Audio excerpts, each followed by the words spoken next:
Hey guys, if you celebrated it yesterday, I hope you had a very Merry Christmas. I hope everyone got everything they wanted, even if you don't celebrate Christmas. I hope it was a time of joy and love for you and your family and friends, no matter what you celebrated, or if you didn't celebrate anything at all.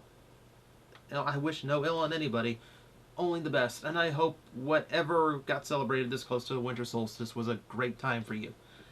Now, this is something I do every year. I don't know why, because I don't like doing it. But every year, people want to see what I got for Christmas. I have no idea why, and it feels like showing off, and I hate doing that. But, uh, okay. People ask me about it every year, what I got for Christmas, so here's the vlog. And I know Christmas was actually kind of nice this year. Um, we ended up getting a lot of stuff. My dad got fun stuff. My dad got his first Japanese import toy. I got him a little tiny R2D2 that kind of that big, but it's remote controlled and it makes lights and sounds, which are like, thank you Japan. Um, and somehow my mom dug up, like, I don't know how, she dug up like this replica model car of his actual car that he's had like for almost as long as I've been alive. And it's an old car, and it's not like a classic like a Corvette or anything that they make 1,000 toys out of. No, this was like really obscure and like amazing that we found like a toy version of it. So that was cool. So he made off well, and just let my mom go nuts on the credit card. So so she got whatever she wanted. And for my grandmother, new blankets, new pajamas. She doesn't want for much. We provide her anything she needs. So she still made off pretty well, considering there's really nothing she's after anymore. A lot of my family did good this year, but yeah, I did better. I did better. Now, one thing I'm going to make clear before I begin, before I show off anything, I don't talk about it often, but if you've diligently followed these videos and vlogs of mine, you will know what I do for my family. I don't like to talk about it much because some people get the wrong idea. Some people just say I'm telling a sob story. I don't want that. So, if you know, you know. But my family appreciates it incredibly, and this year in particular, they showed it because my family found my Amazon list. Now, the important thing to remember with my Amazon list is I don't normally cater it to what my family would get me. This was like I put together an Amazon list because I had so many people watching at home who were asking me, "Well, what do you want? What are you after? What do you need for review? What toys are you missing?" Because it's so much easier to just have a list that says all that thing instead of people going, "I want to send you this and that," and go, I've already got it, dude. Like, I appreciate it, but so it was supposed to take the guesswork out of that. So there's a lot of stuff there that I would not normally put on a list for my family to get me. But it also made for an interesting Christmas because I got a lot more stuff than I would normally get for myself. Import toys and things you wouldn't normally get off of Walmart. So it put together a pretty epic Christmas. So this was like my entire family getting together and ganging up on this Amazon list. So before anyone starts calling out for how expensive this Christmas is, and it is, there's a lot here. Just know there's a lot of people who chipped in on this one. Big family. So the first thing, because this was this was my audience centric list rather than family centric, we got cartoon DVDs by the stacks. This is like the first year I didn't get any video games. I only got I got DVDs instead. So we have King Arthur and the Knights of Justice. Love this cartoon. So you can tell like this is out of my like TJTV review fodder list. Still good cartoon, really good one. Godzilla, the original Hanna-Barbera cartoon. I'm very thankful this got here after Matt left because I don't know, he might have physically harmed me for owning this cartoon. This is not a good one. This was TJ material, but it's fun to go through the bad ones. Garbage Pail Kids. I put this on a high priority because it is so awful. It didn't even air in the US because censors wouldn't let it air once they found out what it was. So this only aired in the UK, which makes me thoroughly curious about it. And oh, that's yeah.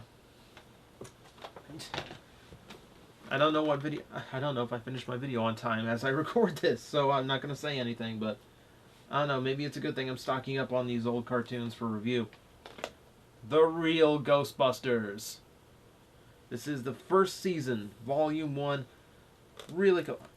Metal case and everything, too. That's, like, really surprising. I heard something rattle around in here. Now I'm kind of worried that one of the discs fell out. Scratched up discs before. I hate that. Hang on. Okay, no. We're all good. What was rattling? Okay, well, yeah, one did fall out. Alright.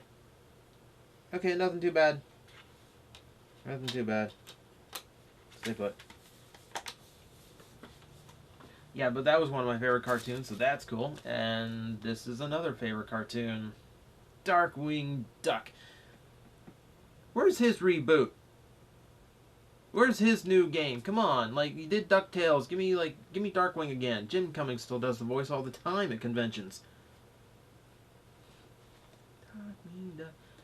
So yeah, a lot of viewing material now. A lot more for the cartoon shelf on the DVD rack. I'll go to actual toys now because this was actually, for Christmas, for me, this is actually kind of a light year on toys. My family went much more practical, as we will see. And let's see, where do we start? I think we'll start with the one Transformer. The only Transformer that was under the tree, and that was Universe, or I guess commemorative series Perceptor.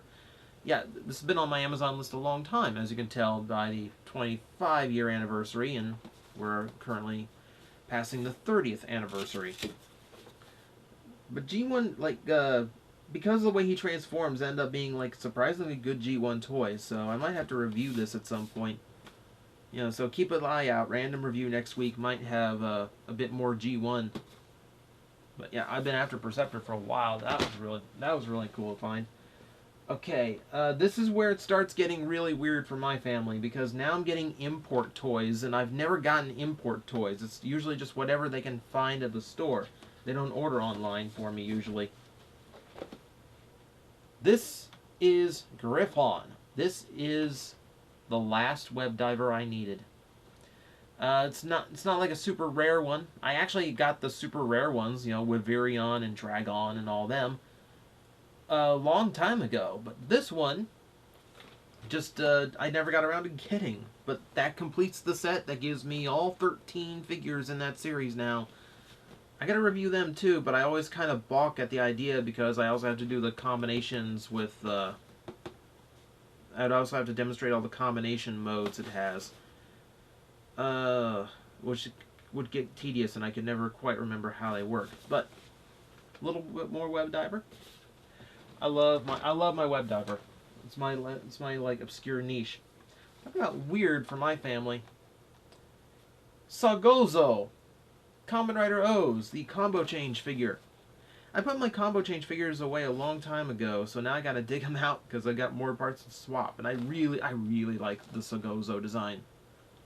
That was really cool. I think that only puts me short. I think that only puts me short La Torata and Puto Tira. I don't think they made one for Burakawani.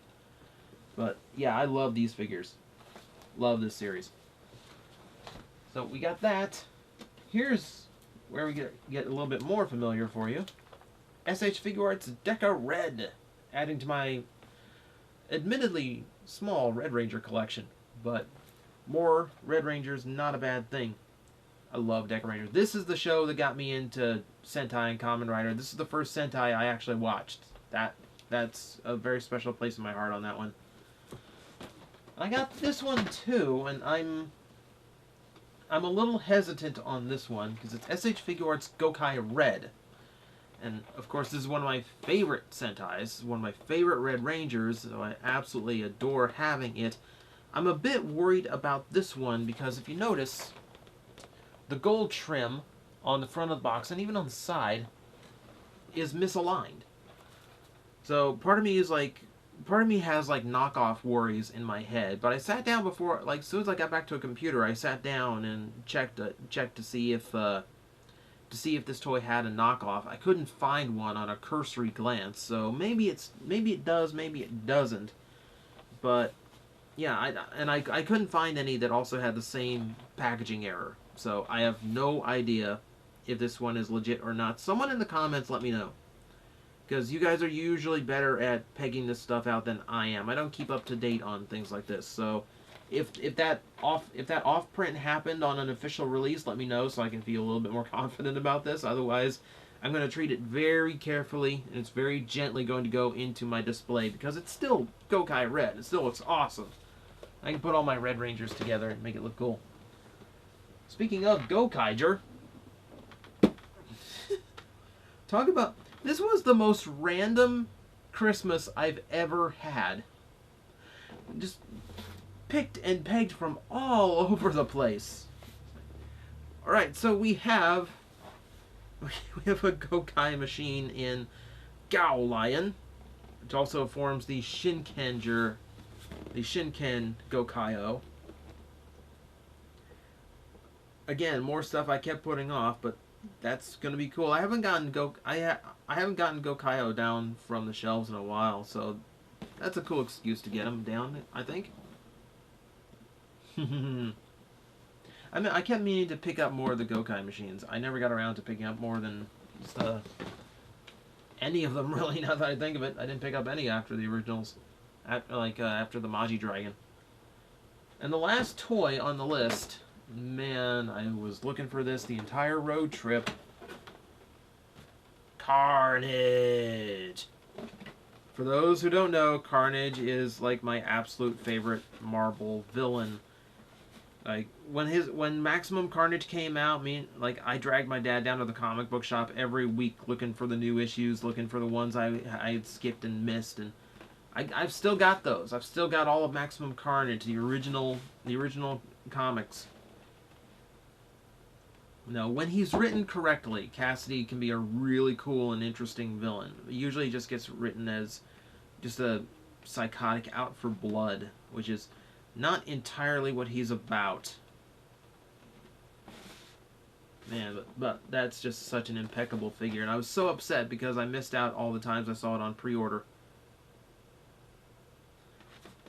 I don't know where he's going to go, but I don't care. Yeah, it's so cool. That's probably the first thing I'm going to crack open out of all of this. Now, the thing about my family getting me presents is they start getting very practical on me. And that's not a bad thing. When I found out my family was going through my Amazon list, I was actually hoping they would lean more to the practical, because there's a lot of things I put on there, not like I was expecting anyone to get them for me, but just for my own memories. Like, okay,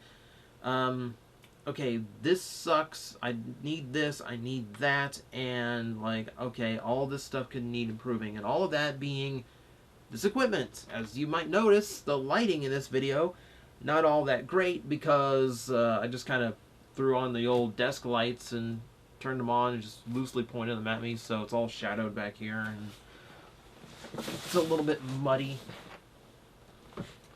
So, like, I was like really big on just the potential that I could be getting a lot of really good stuff here, just in the way of equipment upgrades, just so I can improve what I do for you guys.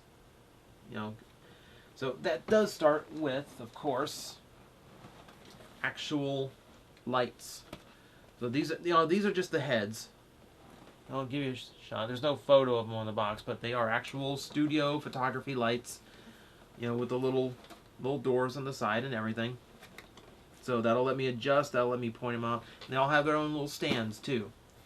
One thing is, like, what I've been using for years have been, like, literally those little, like, desk clamp-on lights that you'd get at Walmart or something, with a pair of, like, cool white spiral bulbs in them. And yeah, they do okay, but they don't do great. And, like, I don't want to do okay anymore. I want to do great. This is great. This is great. So this will let me put my lights anywhere I want. I won't be limited to just where I can clamp them to a desk or to a table or whatever. Now there are a few things that I'm going to still shoot with these. The rest of TJOmega is still going to be shot with the old lights, just so I can keep it nice and consistent. Likewise, there is it's not in here because the box is too big, there's a computer chair. I got a brand new computer chair, which is turning into a holiday tradition that will replace this one once my TJOmega filming is done. Because again, I want that whole block of videos to be consistent. I want all the looks and everything to be the same in them, so if someone watches like a couple of years from now and they don't have to wonder, well, what? Wait, his chair changed. The lighting's better. What? How did? So there's going to be a few more things that are shot with the old lights, but starting in January, you'll probably start seeing a bunch more. You'll probably start seeing some subtle improvements here and there. Speaking of improvements, pretty much everything else it's going to help in a lot of ways, but I think streaming is potentially what's the most in mind here. So, finally have a good webcam.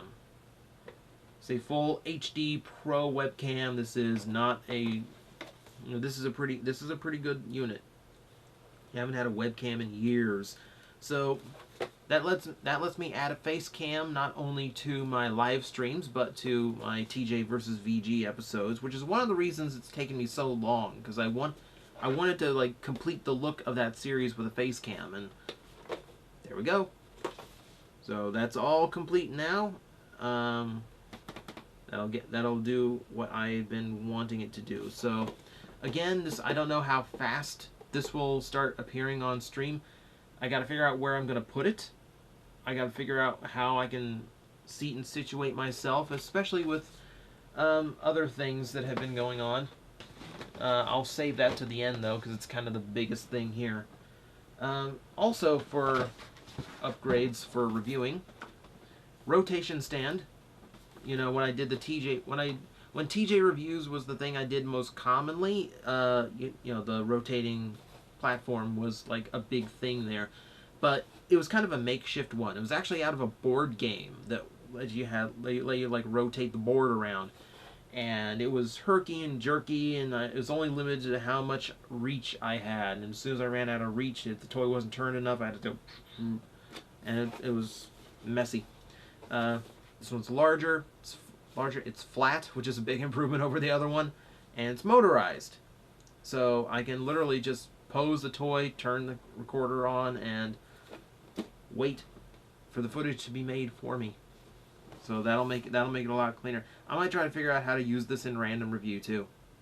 We'll see. I want to get a lot of use out of this thing.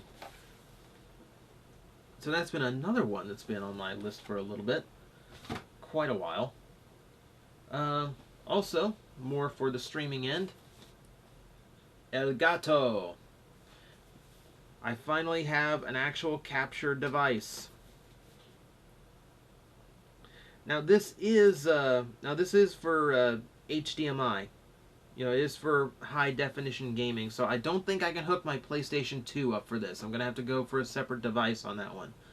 But this will let me hook up my Wii U for streaming, and there are some Wii U and Wii games I would love to play on stream. So that does open up a lot more possibilities for me. So that's extremely cool. So I'm entering a new world of gaming. I might actually be able to do something significant on the streams for once. That'll be cool.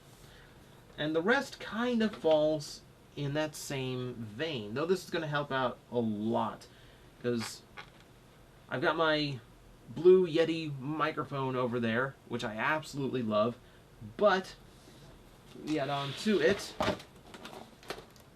studio arm, so I don't have to so I can actually move it to where I want instead of just like leaning over and like scrunching myself close to it on the desk. And for that, we also have the shock mount. So any keyboard clacking or rattling of the desk does not get recorded. And because it can move close to me now, we also have the pop filter. So the P's and T's and sharp S's don't spittle all over the microphone. And that way it can actually be up close to me, which means I can turn the sensitivity down, which means you should be able to hear me clearly without any kind of background noise or breezes or any kind of other things getting in the way. So all of this should lead to, if I'm using my microphone, again, for TJ reviews, for a podcast, for streaming, should lead to a far, far more professional and much cleaner production. That's what I've been wanting. I've been wanting to up my game on all of that. So that, my friends, that is my Christmas haul. Yes, it's kind of huge. And there's actually there's one more thing on the way. My mom also got me a Figuart TJOmega, which turns out to be on super late order and probably won't be here until like February. So I think she got like the slowest shipping out of, for this, probably out of Hong Kong to take this long. It might be here before then. It's weird how that kind of shipping works, but yeah. So apparently I've got one more figure art on the way, and then I've got all of this here. I got a little bit of Christmas cash too. Grandmother Ann, who didn't know how to go through an Amazon list, so that went and bought a Doctor Who Lego set just before I turned this camera on. So that is Christmas here at TJOmega headquarters. I don't know how much of this is going to get reviewed. I kind of want to crack open Garbage Pail Kids just to see how awful it is, but I get the feeling Carnage is going to get opened first. That's because it's Carnage, because he's probably going to burst his way out of there and try and skin me alive at some point. I can't wait for that. But thank you guys for watching. I hope you guys had a big haul. I hope you guys got everything that was on your wish list, and I guess that is done. Back to routine for me. Random reviews, still a few Toy-Cembers to go, and then right back into the big stuff once we hit January. It's gonna be fun, guys. So, thanks for watching. I hope your holidays were good. Happy New Year, everyone.